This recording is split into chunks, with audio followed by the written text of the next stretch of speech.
You are tuned to ARP on the Accelerated Radio Network. It's 12 noon, and it's time to have lunch. Lunch with the Finance Bunch. Lunch with the Finance Bunch. Lunch with the Finance Bunch. Bringing money talk you can understand. And now here's your host, Miss Charline. Good afternoon, everyone. This is Miss Charline, and welcome to Lunch with the Finance Bunch. Today we have in our studio Miss Ari Gold, and we're so happy to have you back, our money stylist. How are you doing today? I'm doing very well. It's nice to be back. Yes. Exactly. And we wanted to start the year off right. So we wanted to have you here in January so that we could further explore or start to explore our plans for 2016. Absolutely. And so off the air, you and I kind of started a conversation, and it was about New Year's resolutions. Ed asked if we made our New Year's resolutions, and so I was interested in your answer. So what was your answer to that question? So my answer is that I don't necessarily do New Year's resolutions. But what I do is in January, I take a look at my entire spending from the previous year. Yes. And I look at things that stand out to me like, oh my gosh, wow, I spent a lot on clothing last year. Or I take a look at, wow, that's really interesting. I spent less on travel than I, thought I was going to. And I take a look at all of those numbers from last year, and I use that as a stepping stone on where I want 2016 to go. And then I actually do a financial plan for an entire year. Mm-hmm. So in January, I do my 2016, what I call annual plan. And I anticipate how much income I have that I'm going to have in 2016. Am I going to have more than last year, or am I going to have less? Am I going to travel more, or am I going to travel less? Am I going to, are my bills going to increase, or are they going to decrease? Am I going to cut out cable? Because, last year I looked at it and I was like, oh my gosh, I spent $700 last year on cable that I didn't watch. So I kind of look at the year as a total, and I figure out what I want 2016 to be. And that way I can make that happen. Let's say in 2016, I want to save an extra $1,200, right? More than I did last year. Well, how do I make that happen? Well, it's January. So now I know, okay, well, if I want to save $1,200 extra by the end of the year, let's back it up a little bit. Mm-hmm. That means I need to save an extra $100 a month. Right. And I'm starting in January, so that's something I can accomplish. Mm-hmm. If we were starting in June, I'd be like, oh my gosh, if I want to save $1,200 extra, now it's $200 a month. That's right. a little less. That's a little less doable. Right. So at $100 a month, I can go, okay, well, how do I work my month now? Mm-hmm. If I want to save an extra $100, what do I do this month to find that $100? Right. Do I take a little extra overtime? Maybe that's one option. Or maybe I say, you know what? I'm not buying as much clothing this year. I'm going to go through my closet, see what really works. Maybe I'll go to Buffalo Exchange and sell some of it off, So there's ways to find that $100. So I look at the year as a whole, and then I break it down into smaller steps per month to get to the entire year as a goal.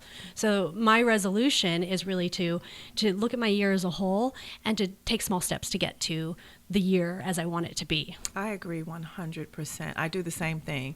And I look at my expenses and should I spend money on that this year? Mm-hmm. Or, do I need that much assistance the next year? Or like you said, how will I increase my income? So I think January is a great time, if you didn't do it in December, to do in January and just set yourself up for success. It gives you more control over your financial picture, and it makes you not feel like you're being led by your finances, but you're leading your finances. Absolutely. So that's a better way of doing it. You're not reactive. So, right. So if something if you see a great airfare, yes, and you were planning on going on this trip in 2016, yes, that's a great bonus. Whereas you're not acting reactively. You're not seeing the airfare and buying it and then going, oh my God, how am I going to make this work? Mm-hmm. Those emotional decisions. Exactly. Right. So we started talking about something else. You were saying, we were talking about, are there any changes in the financial world that you could share or we should be aware of that are going on that could cause us to stumble financially?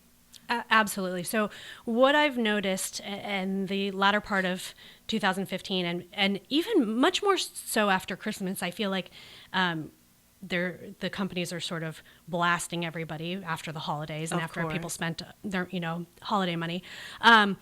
I'm seeing a lot more debt consolidation ads, whether it's online on Facebook. They are filling Facebook with debt consolidation companies, and they're trying to make it cool and hip. There's, apps to do it. You can apply via an app, and it's super fast and, super easy. And I'm seeing, in fact, my bank had just, not only did they send out an email, they sent out a mailer about their debt consolidation loans that they have right now. Wow. And I'm hearing radio ads for debt consolidation. So that is coming up. Credit's becoming a little more easy to get. Yes. People are feeling a little better about the economy. We're 8 to 10 years outside of the big bubble burst, and people are feeling a little bit better. Yes. And the companies who make these loans are feeling a little bit better, which means they're willing to take a little more risks Right. and extend credit to people who maybe wouldn't qualify in the past years.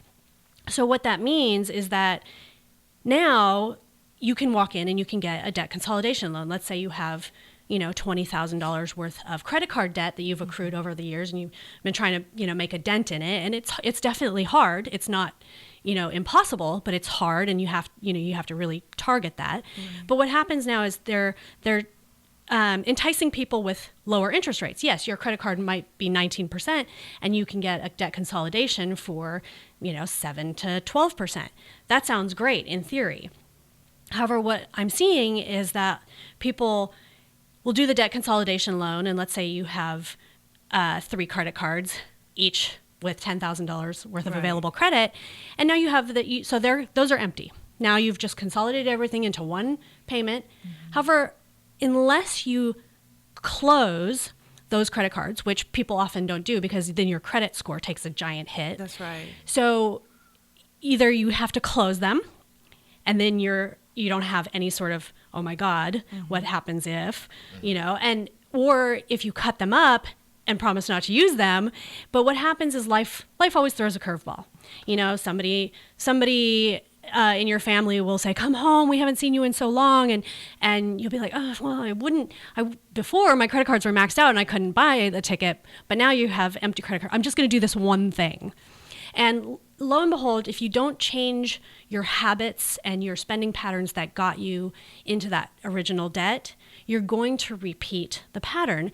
But all of a sudden, you're going to double your debt, because not only do you have the debt consolidation loan, you are now going to have your credit cards full again, and that's double the amount of debt. Exactly. And, I've seen that over and over again, especially in doing loans. People will think it's a great idea to pay off all of their debt and consolidate it into their home loan, because then it's going over a 30-year period, so the payment doesn't go up that much, and so they want to do this debt consolidation within their home loan. And that's fine, like you said, if you're going to change your habits.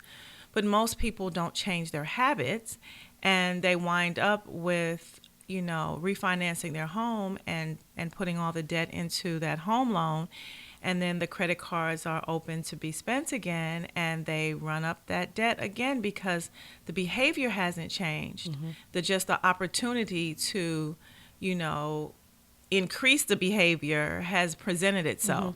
So unless, we are mindful of our mindset and what causes us to overspend in the first place, you wind up in the same position but double the debt because your credit cards were open and available. Well, and we were talking about this before the show, but I've literally been in that position that you're talking about. And I did it back in 2009, and I consolidated a bunch of debt. And then in 2010, I used up it wasn't even the middle of 2010. Yeah. And my credit cards were all maxed out And again. what, just out of curiosity, what was, I'm sure when you first consolidated, you're like, I'm not using these cards. I'm putting them in a drawer. Of I'm going to course. change my habits. And do you remember what the first thing you put on your card was? Oh my gosh. Oh, that's a good question. Because usually the first thing is something that you feel like an opportunity is never going to come around again, or it's too good to pass up. Right, that And emotional surge. do you remember? It was a flight back. I'm originally from St. Louis. See. Flight back to St. And that's Louis. why I use that Yes. example, because oftentimes it's A lot something of like times that it's a where flight. where I you've wasn't been planning on it. Yeah. And Yeah, and you deprive yourself, because your credit cards are full in the past. You would have been like, I'm sorry, I would love to come. I know, I know somebody's sick. I know I should be there, but I can't. Right. But all of a sudden that credit's available, and you go, oh God, I shouldn't be doing this, but exactly. And I had a comment too about you talking about like people cutting up their credit cards and then not using them or whatever. I did that, by the way. Yeah. And that doesn't work because Right. because everything's online now. Absolutely. So all I had to do was go online, get my credit card number, and then go back to the website and buy the flight. Absolutely. Exactly. Yeah. And then of course I ended up like getting new credit cards because I was like, well, I'm using them now, so I may as well. It was horrible. It was a disaster. Yeah, and then you sort of start that cycle all over again. So my advice to people is if you are thinking, I'm not entirely opposed to debt consolidation, because when you look at the numbers, yes, if you are moving from a 19% average interest rate across your cards and you're moving down to 12, yes, it financially it makes a difference. However, if you are going to do a debt consolidation, you need to seek out financial counseling. Right. And it may not be necessarily working with a person. It might be books. There are a lot of books available, but you really need to understand your behavior and why you're doing stuff. Otherwise, you're really self-sabotaging and you're putting yourself in a worse position with the intention of doing something good. And that's I think you said it perfectly, with the intention of doing something, because Right. I really did think like, wow, this is a wake-up call. I'm doing a debt consolidation loan, and I really thought that it would be enough to just get slammed in the face by a brick wall, but that wasn't enough. Yeah. Obviously. No, because there's a door now. And there was no Right? change. There was no plan. Yeah. I'm like, well, then what happens Change the if behavior. I do have to buy this flight back Yeah. home, or what happens if I do have to whatever? And there was I had no answer to Yeah. that. Right. And Which if is you the problem. and if you decide to do the debt consolidation and you're working with a counselor, what you're really going to do is you're going to be able to figure out what your behaviors are. Like, are you overspending?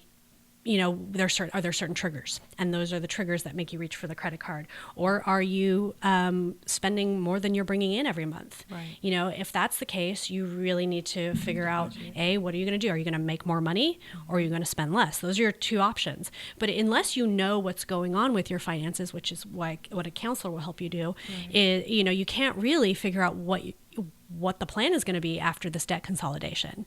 So debt consolidation, not necessarily a horrible thing. If you are working with somebody, I was going to ask that if you ever think it's appropriate. So the answer is maybe. Sometimes. Maybe, If out of you have all, some type of support system. yeah, out of all my clients, only one have I ever recommended to do a debt consolidation. Interesting. And the reason why is because psychologically and financially, you will be so much better off if you tackle those credit cards and just pay them off than by shifting debt around. So only once, out of all my clients, only once have I ever, sanctioned a debt consolidation. But let me tell you, I work very closely with a said client, and, we are always Very looking, careful. we're very careful, Yes. and those credit cards are shoved deep, not to be touched. But let me tell you, I've gotten those phone calls of, oh my God, I'm about to pull the credit card out. And, it's very hard even for the, I have to. yeah. I mean, I guess it really is kind of like a drug, credit cards. It is. There's that. Well, it goes back to that sort of, in a previous taping, we were talking about the brain science and the idea of swiping the card, and you don't get that pain. It's the pleasure of swiping the card, and there's no pain of repercussion at that time. So it is a drug. So it's very, very hard to kick that habit. And so if you are going to do debt consolidation, you need to kick the habits that got you in debt in the first place. You can't just shove everything in the closet and hope that you're not going to still be addicted to whatever you were doing. Yeah. Right.